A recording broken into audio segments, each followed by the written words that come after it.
Aloha. So in this problem, we're asked to calculate the pressure on mountains under Antarctica, given there's an ice sheet that's about 2 kilometers thick. So I'll call that thickness the height, which is 2 times 10 to the 3 meters, 2 kilometers. And we want to find the pressure. So pressure is a force per unit area. And we know that the force on the mountains underneath the ice is going to be from the weight of the ice on top of it.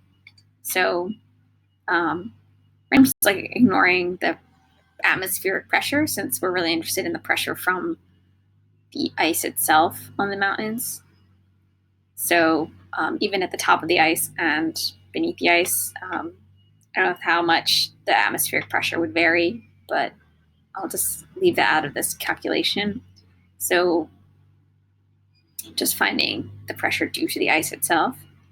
The force would be the mass of the ice times g, the acceleration due to gravity. And the area would really be the surface area of the ice. And that's not something we're given. We also don't know the mass of the ice, but the density of ice is a known constant. We can find that in a table in the textbook. We know that a mass is a density times a volume. So we can write the mass that way.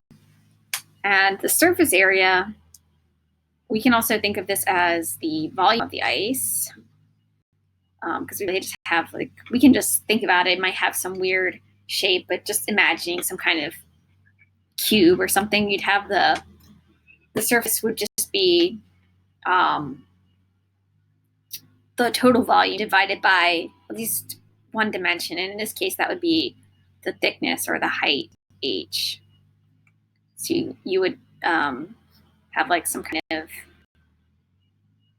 maybe this is intuitive, but just some kind of cubic structure. So if you have this as a length times a width times a height, you would just get, length, width, height. If you want to have the area just the length and width, you could just have the volume divided by the height. So you would just have the length and the width. So that's what we're doing here, writing down the surface area in terms of the volume of the ice. So that's something we know, and luckily we can just cancel the volume of the ice from the numerator and the denominator. And dividing the ice in the denominator, we should get a final equation of the density of the ice times g times this height h. So we can just plug in numbers then to get a good estimate for the pressure from this ice sheet on the mountains. So density of the ice, you can find 917 kilograms per meter cubed, g 9.8 meters per second squared, and just making sure the units are consistent here, so we're doing everything meters.